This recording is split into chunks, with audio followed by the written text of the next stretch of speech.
ন্যাড়া ছাদের গপ্পতে আপনাদের সবাইকে স্বাগত জানাই। এবার থেকে প্রতি শনিবার ঠিক রাত 10টায় টিম এনসিজি আপনাদের জন্য হাজির থাকবে নতুন নতুন গল্প নিয়ে। আজকের গল্প মুন্সী প্রেমচাঁদের লেখা কফন। মুখ্য ভূমিকায় মাধব, ঘিসু এবং বুধিয়া। গল্পের কথক সব্যসাচী চৌধুরী। গল্পের সূত্রধার আমি সৌম্য। শুরু হচ্ছে আজকের গল্প মুন্সী প্রেমচাঁদের লেখা কফন।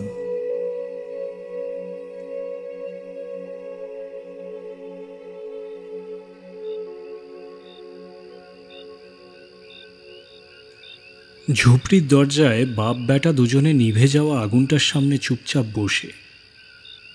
ওদিকে ঘরের ভেতরে ছেলের জোয়ান বউ বুধিয়া প্রসব বেদনায় আছাড়ি পিছাড়ি কাচ্ছে।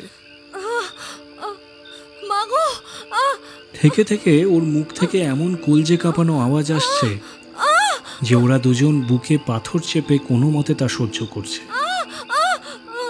শীতের রাত, প্রকৃতি নিস্তব্ধতায় ডুবে আছে। সমস্ত গ্রামখানা যেন অন্ধকারে বিলীন হয়ে গেছে।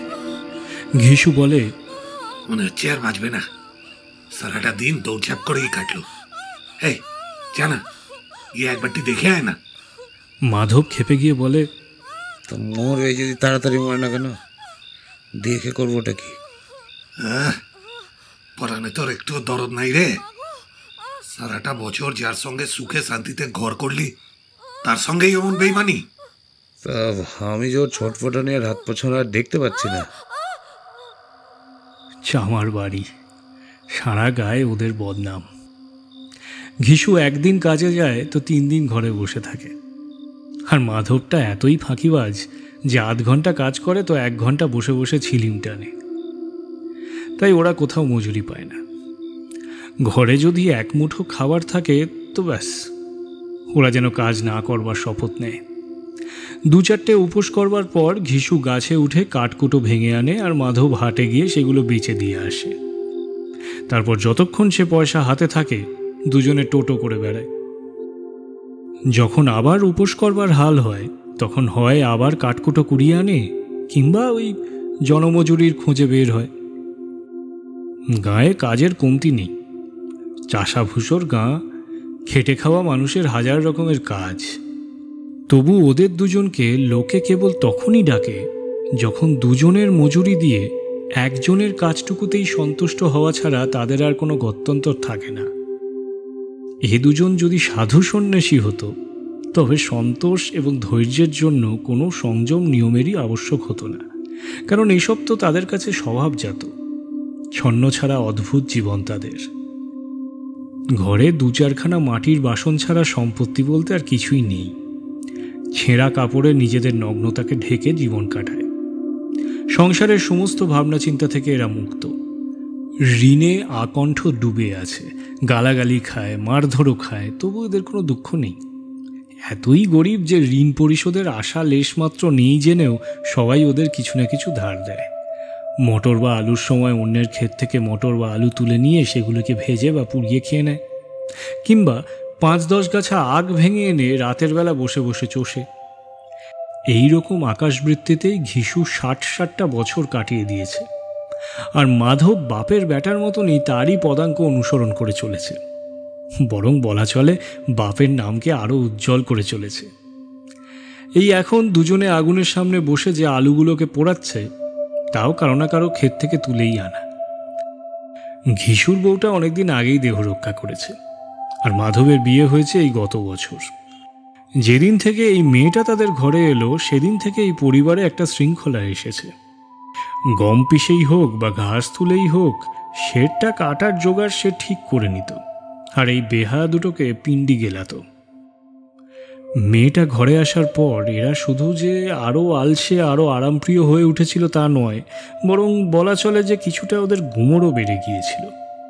কেউ কাজ করতে ডাকলে বিনা দ্বিধায় দুনো মজুরি হেঁকে বসত তারা। সেই মেয়েটি আজ প্রসব বেদনায় মরে যাচ্ছে, আর এরা দুজনে বোধ করি অপেক্ষা করে আছে যে ও চোখ বুঝলে তবে আরাম করে ঘুমোতে পারবে। ঘিসু আলু বের করে খোসা ছাড়াতে ছাড়াতে বলে, এই গিয়ে দেখ তো কি অবস্থা বেচারির, পেতনির নজর লেগেছে, তাছাড়া আর কি, বুঝাও তো এখন 1 টাকা চাইবে। মাধবের ভয়ে ও ঘরে ঢুকলে ঘিসু আলুগুলোর বেশিরভাগটা সাবার করে দেবে। সে বলে, ওর কাছে যেতে আমার ভয় করছে। ভয় কিসের রে, আমি তো রয়েছি এখানে। আচ্ছা যা না, তুই গিয়ে দেখ না। এই শোন, আমার বউ যখন মারা গিয়েছিল না, আমি 3 দিন ওর কাছ থেকে নড়িনি। আর তাছাড়া আমাকে দেখলেও লজ্জা পাবে না? কোনোদিন যার মুখখানি দেখিনি, আজ ওর উদলা গা দেখবো? ওর তো এখন গা গতরে হুস টুস তেমন নেই, আমাকে দেখে ফেললে ভালো করে হাত পাও ছুটতে পারবে না। আমি ভাবছি যদি বাচ্চা টাচ্চা হয়ে পড়ে তাহলে কি হবে? সোঁট গুড় তেল কিছুই তো ঘরে নেই। ও সব কিছু এসে যাবে, ভগবান দিক। যারা এখন 1 নয়া পয়সাও দিচ্ছে না, তারাই কালকে যে এসে টাকা দেবে। আমার 9টা ছেলে হয়েছে, ঘরে তো কোনোদিন কানাকড়িও ছিল না, তবু ভগবান কোনো না কোনো মতে কাজ তো চালিয়ে দিয়েছেন। যে সমাজে দিনরাত খেটে খাওয়া মানুষগুলোর হাল ওদের চাইতে বেশি কিছু ভালো নয়, যেখানে চাষিদের অসহায়তার সুযোগ নিয়ে যারা মুনাফা লোটে তারাই চাষিদের চেয়ে অনেক বেশি সঙ্গতিপন্ন, যে সমাজে এ ধরনের মনোবৃত্তির সৃষ্টি হওয়াটা কিছু একটা অবাক হওয়ার মতন কথা নয়, বরং বলবো ঘিসু চাষিদের চাইতে ঢের বেশি বুদ্ধিমান। তাই সে নির্বোধ চাষিদের দলে না ভিড়ে আড্ডাবাজদের জঘন্য আড্ডায় গিয়ে জুটেছিল। তবে হ্যাঁ, ওর মধ্যে সেই ক্ষমতা ছিল না যে আড্ডাবাজদের নিয়মনীতি ঠিকঠাক পালন করে। তাই ওর আড্ডাখানার আর বাকি সবাই যেখানে গাঁয়ের মাতব্বর বা মোড়ল হতে বসেছে সেখানে সারা গাঁ কিনাও নিন্দে করে। তবু এটুকুই সান্ত্বনা আছে ওর যে ওর হাঁড়ির হাল খারাপ হলেও অন্ততপক্ষে ওকে চাষিদের মতন হাড় ভাঙা খাটুনি খাটতে হয় না। ওর সরলতা এবং অসহায়তা থেকে অন্যরা অনুচিত মুনাফা তো লুটতে পারছে না। দুজনে আলু বের করে গরম গরম খেয়ে চলে। কাল থেকে পেটে কিচ্ছু পড়েনি, তাই আলু ঠান্ডা হওয়ার তর সইছে না। বার কয়েক দুজনেরই জিভ পুড়ে যায়। খোসা ছাড়ালে আলুর ওপরটা তো আর খুব বেশি গরম থাকে না, কিন্তু দাঁতের নিচে পড়া মাত্র ভেতরে জিভ গলা আর টাকরা পুড়িয়ে দেয়। এই অঙ্গারটাকে তখন মুখে রাখার চাইতে অনেক বেশি ভালো সেটাকে ভেতরে পাচার করে দেওয়া।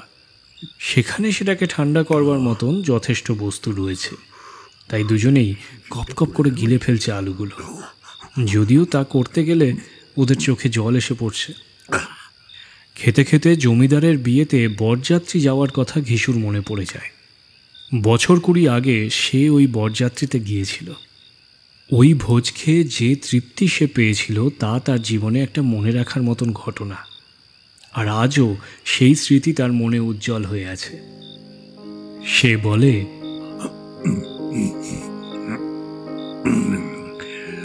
ওই ভোজের কথা আর ভুলতে পারি না। তারপর সারা জীবনে অমন খাবার আর কখনো পেট পুড়ে খাইনি। মেয়ের বাড়ির লোকেরা সবাইকে পেট ভরে পুরি খাইয়েছিল, সবাইকে, ছোট বড় সবাই পুরি খেয়েছিল, একেবারে খাঁটি ঘিয়ে ভাজা, চাটনি, রায়তা, 3 রকমের শুকনো তরকারি, একটা ঝোল, দই, মিষ্টি। উফ, কি বলবো, ওই ভোজে সেদিন কি আস্বাদ পেয়েছিলাম। কোনো নিষেধ ছিল না, মানা ছিল না। যে জিনিস যত খুশি চেয়ে নাও, যত চাই খাও। সবাই এত এত খেয়েছিল যে কেউ জল পর্যন্ত খেতে পারেনি।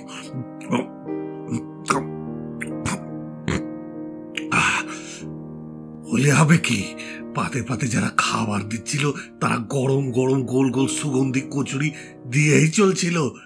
যত মানা করি যে আর চাই না, পাতের উপর হাত চাপা দিয়ে রাখি, তবু ওরা দিয়ে যাচ্ছিল তো যাচ্ছিলই। তারপর যখন সবাই একটু আঁচিয়ে এলো তখন পান এলাচো এলো, কিন্তু আমার তখন পান খাওয়ার হুঁশ কোথায়, দাঁড়িয়েই থাকতে পারছিলাম না।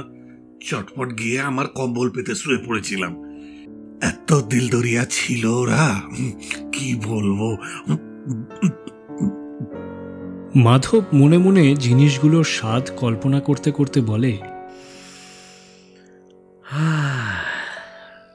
আজকাল কেউ তো আর আমাদের অমন ভোজ করায় না। আজকাল আর খাওয়াবে কে, আর খাওয়াবেই বা কি?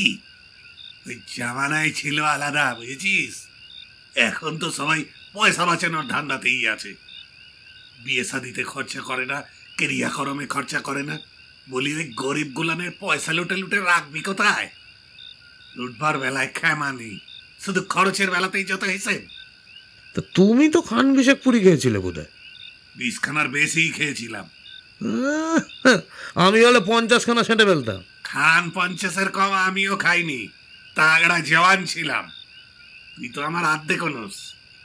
আলু খাওয়া হয়ে গেলে দুজনেই জল খেয়ে ওখানেই আগুনের সামনে কাপড়ের খুঁট গায়ে জড়িয়ে পেটে পা গুজে ঘুমিয়ে পড়ে, যেন কুণ্ডলি পাকিয়ে পড়ে থাকা দুটো বড় বড় অজগর।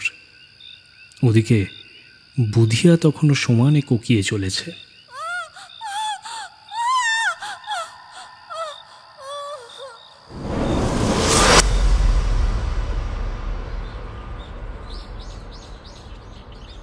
সকালে ঘরে ঢুকে মাধব দেখে বউটা তার ঠান্ডা হয়ে গেছে।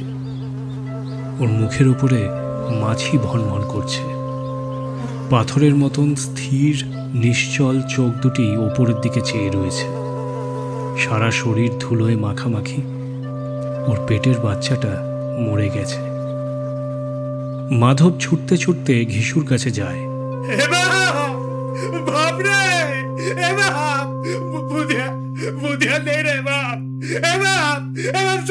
তারপর দুজনে জোরে জোরে হাহাকার করতে করতে বুক চাপড়াতে থাকে।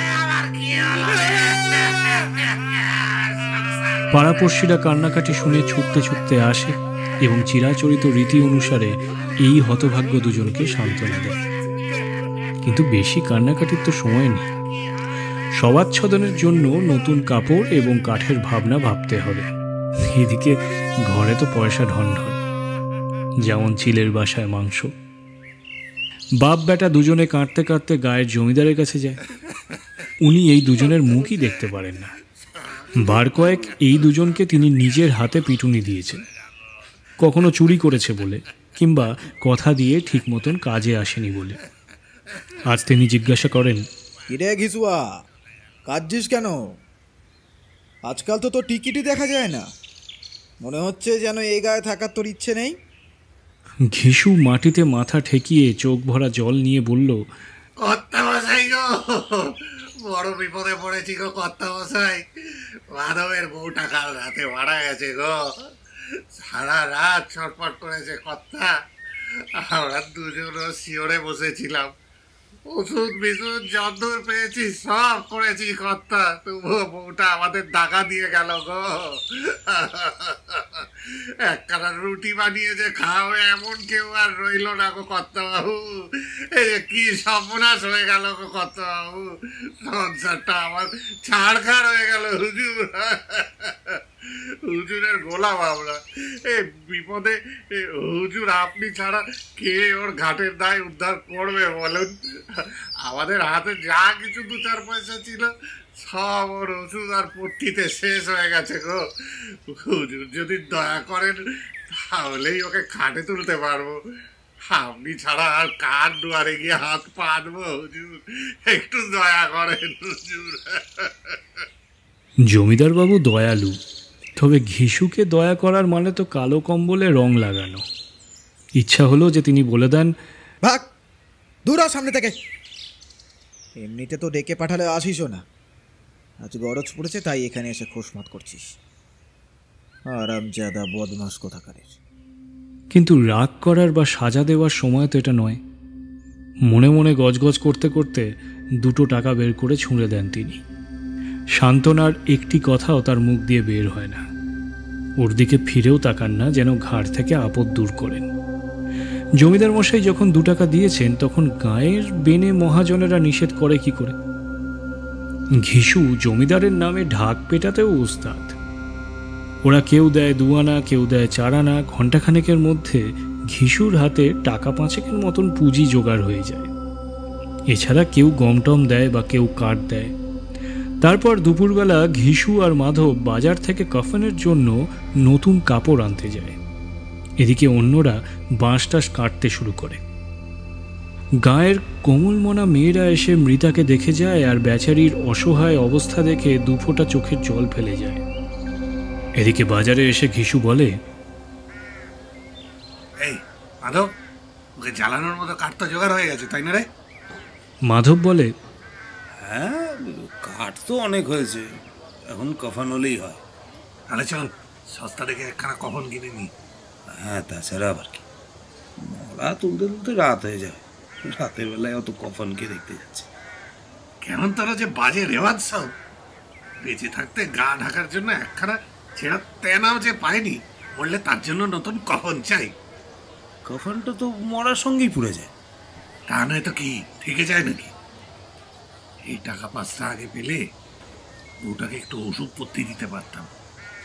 দুজনেই দুজনের মনের কথাটা টের পাচ্ছে। বাজারে এখানে ওখানে ঘুরছে আর ঘুরছে। কখনো এই কাপড়ের দোকানে, কখনো ও দোকানে, নানা রকমের কাপড়, রেশমি কাপড়, সুতির কাপড় সবই দেখে, কিন্তু কোনোটাই পছন্দ হয় না। এই করতে করতে সন্ধ্যা নামে। আর তখন দুজনেই না জানি কোন এক দৈবী প্রেরণা বসে একটি পানশালার দরজায় এসে দাঁড়ায়। তারপর যেন কোনো এক পূর্ব নির্ধারিত পরিকল্পনা মতন ভেতরে ঢুকে পড়ে। ভেতরে ঢুকে কিছুক্ষণ দুজনেই অপ্রস্তুত হয়ে দাঁড়িয়ে থাকে। তারপর গদির সামনে গিয়ে ঘিসু বলে, সাউজি, একটা বোতল আমাদেরকেও দিন। এরপর কিছু চাট আসে, মাছ ভাজা আসে, আর ওরা দুজনে বারান্দায় বসে নিশ্চিন্ত মনে মদ গিলে চলে। কয়েক ভাঁড় তরবর করে গেলবার পরেই দুজনেরই নেশার আমেজ আসে। ঘিসু তখন বলে, কখন দিলে হতো নাকি? সেসব দিত পুড়েই যেত, বউয়ের সঙ্গে তো আর যেত না। মাধব আকাশের দিকে তাকিয়ে যেন সব দেবতাকে তার নিষ্পাপ হওয়ার সাক্ষী মেনে বলে, দুনিয়ার দস্তুরি যে এই, নইলে লোকে বামুন ঠাকুরদের হাজার হাজার টাকাই বা দেয় কেন? খেয়ে দেখছে বড় লোকে পাচ্ছে কি পাচ্ছে না। বড় লোকদের হাতে পয়সা আছে, ইচ্ছে হলে ওড়াকে আমাদের কাছে উড়িয়ে পারবো তো আছেটা কি শুনি। কিন্তু ওদের সবাইকে কি বলবে? ওরা জিজ্ঞেস করবে না কখন কই? বলবো টাকা ট্যাগ থেকে কোথায় যে খসে পড়ে গেছে, অনেক খুঁজেছি পাইনি। ওরা বিশ্বাস করবে না ঠিকই, তবু ওরাই আবার টাকা দেবে। মাধবও হেসেই ফেলে। এই অপ্রত্যাশিত সৌভাগ্যে বলে, আহা, বড় ভালো ছিল গো বেচারি, মরলো খুব খাইয়ে দাইয়ে। 8 বোতলের ওপর শেষ হয়ে যায়। ঘিসু 2 সের পুরি আনিয়ে নেয়, সঙ্গে চাটনি, আচার, মেটের কারি। সুরিখানার সামনেই দোকান। মাধব ছুটে গিয়ে 2টো ঠোঙাতে করে সমস্ত জিনিস নিয়ে আসে।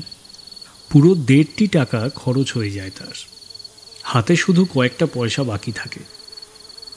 দুজনে এখন এমন মেজাজে বসে পুরি খাচ্ছে যে তাদের দেখে মনে হচ্ছে যেন বনের বাঘ বনে বসে তার শিকার সাবার করছে। না আছে জবাবদিহি করবার ভয়, না আছে বদনামের ভাবনা। এই সমস্ত ভাবনা চিন্তাকে ওরা অনেক আগে জয় করে নিয়েছে। ঘিসু দার্শনিকের মতন বলে, এই যে দেখ, এই আমাদের আত্মা যে খুশি হচ্ছে, এতে কি বউয়ের পুণ্যি হবে না ভেবেছিস? মাধব ভক্তিতে মাথা নুইয়ে সায় দেয়, বলে, খুব হবে, আলবাত হবে। ভগবান, তুমি অন্তর্যামী, ওকে সজ্ঞে নিয়ে যাও। আমরা দুজনে মন খুলে আশীর্বাদ করছি। আজ যে খাওয়াটা খেলাম, অমন খাওয়া সারা জীবনে কোনোদিন কপালে জোটেনি। খানিক বাদে মাধবের মনে একটা সন্দেহ জাগে। আচ্ছা বাবা, আমরাও তো একদিন ওখানে যাব। ঘিসু এই সোজা সহজ প্রশ্নটার কোনো জবাব দেয় না। পরলোকের কথা ভেবে এই আনন্দটাকে মাটি করতে সে চাই না। যদি ও ওখানে আমাদের জিজ্ঞেস করে তোমরা আমাকে কাফন দাওনি কেন, তাহলে কি বলবে? বললো তোর মুন্ডু। জিজ্ঞেস তো ঠিকই করবে। তোকে কে বলেছে যে ও কখন পাবে না? তুই কি আমাকে এমন গাধা ঠাউরেছিস? 60টা বছর কি আমি এই দুনিয়াতে ঘোড়ার ঘাস কেটে আসছি নাকি রে? বউ কখন পাবে, আর খুব ভালো কখন পাবে। মাধবের বিশ্বাস হয় না, বলে, দেবেটাকে পয়সা তো তুই খেয়ে ফেলেছিস, ও তো আমাকেই জিজ্ঞেস করবে। ওর সিদ্ধায় সিঁদুর যে আমি পরিয়েছি। ঘিসু গরম হয়ে গিয়ে বলে, আমি বলছি কখন পাবে, তো তোর পেতে হচ্ছে না কেন? দেবেটাকে বলছিস না কেন? ওই লোকগুলাই দেবে যারা এবার দিয়েছে। তবে এর পরের বার টাকাটা আর আমাদের হাতে আসবে না।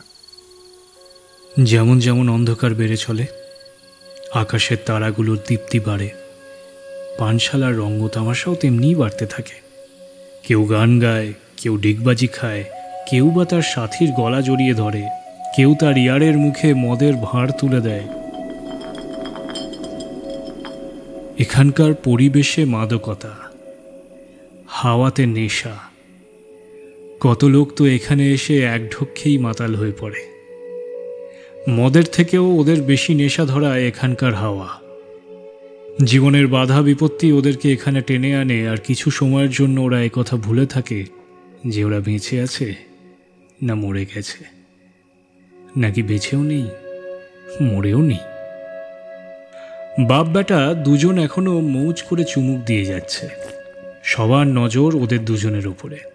কি ভাগ্য দুজনের, পুরো একটা বোতল ওদের মাঝখানে। পেট ভরে খেয়ে মাধব বেঁচে যাওয়া পুরীর ঠোঙাটা নিয়ে একটা ভিখিরিকে দিয়ে দেয়। নিজা নিজা নিজা আমি দিলাম। ভিখিরিটা দাঁড়িয়ে দাঁড়িয়ে ওদের দিকে ক্ষুধাতুর চোখে তাকিয়ে দেখছিল। কাউকে দেওয়ার গৌরব, আনন্দ আর উল্লাস মাধব জীবনে এই প্রথম অনুভব করে। ঘিসু বলে, নে রে, যা ভালো করে খার আশীর্বাদ কর। যার দৌলতে খাওয়া সে তো মরে গেছে, তবু তোর আশীর্বাদ ওর কাছে গিয়ে পৌঁছবে। মন খুলে পরাণ খুলে আশীর্বাদ কর। বড় কষ্টের রোজগারের পয়সা রে। মাধব আবার আকাশের দিকে তাকিয়ে বলে, ও ঠিক বৈকুণ্ঠে যাবে গো বাবা, ও বৈকুণ্ঠের রানী হবে। ঘিসু উঠে দাঁড়িয়ে যেন উল্লাসের তরঙ্গে সাঁতরাতে সাঁতরাতে বলে, হ্যাঁ বাবা, বৈকুণ্ঠে যাবে বই কি, কাউকে কষ্ট দেয়নি, দুঃখ দেয়নি গো। মরতে না মরতে আমাদের জীবনের সবচেয়ে বড় শান্তি পুড়িয়ে দিয়ে গেছে গো। ও যদি বৈকুণ্ঠে না যাবে তো ওই ধ্বংস লোকগুলো যাবে, যারা গরিব গুলোকে দুহাতে লুটছে আর নিজেদের পা ধুয়ে ফেলছে, গঙ্গায় চান করছে আর মন্দিরে পুজো দিচ্ছে। নাটক যত সব। শ্রদ্ধালুভাবের এই অনুভূতিটি তাড়াতাড়ি বদলে যায়। অস্থিরতাই নেশার বৈশিষ্ট্য। এরপর দুঃখ আর হতাশা মনে ভর করে। মাধব বলে, বাবা, বেচারি কিন্তু জীবনে অনেক কষ্ট পেয়েছে, মরল তাও কত যন্ত্রণা সয়ে। এই বলে চোখে হাত চাপা দিয়ে কাঁদতে শুরু করেছে। ভেউ ভেউ করে কেঁদে ওঠে। ঘিসু সান্ত্বনা দেয়, বলে, মাধব, কাঁদছিস কেন বাবা? আনন্দ কর। বহু এই মায়া থেকে ছুটি পেয়ে গেছে, এই জঞ্জাল থেকে মুক্তি পেয়েছে। বড় ভাগ্যবানই ছিল রে, তাই তো এত তাড়াতাড়ি মায়া মমতা কাটিয়ে সব চলে গেছে। ঠিকই বলেছ।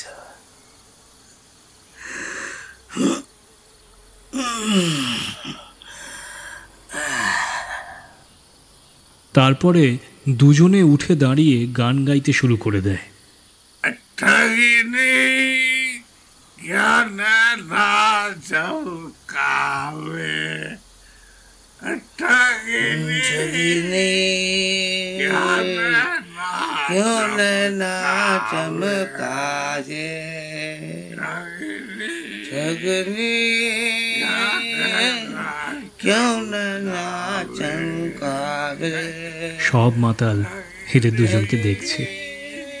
এরা দুজনে মাতাল হয়ে গান গেয়ে চলে। তারপর দুজনে নাচতে শুরু করে দেয়, লাফ দেয়, ঝাঁপ দেয়, পড়েও যায়, আবার ওঠে, হেলে দুলে চলে, কত রকম ভাবভঙ্গি করে, অভিনয় করে।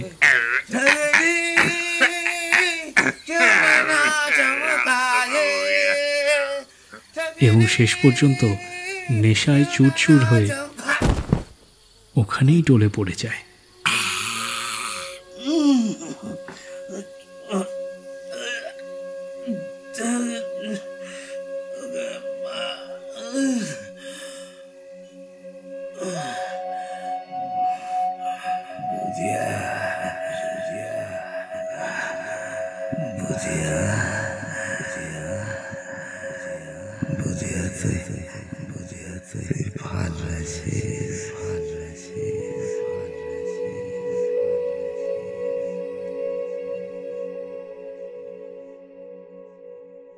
এতক্ষণ আপনারা শুনছিলেন মুন্সী প্রেমচাঁদের লেখা গল্প কফন।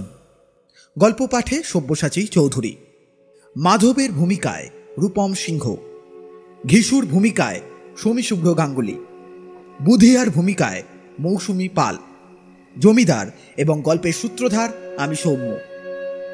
ধ্বনি পরিকল্পনা ও সমগ্র মিশ্রণে তনুশ্রী সাহা ও সৌম্য মুখার্জি। আগামী সপ্তাহে ঠিক এই সময় একটি সম্পূর্ণ ভিন্ন স্বাদের গল্প নিয়ে হাজির থাকবে টিম ন্যাড়া ছাদের গপ্প।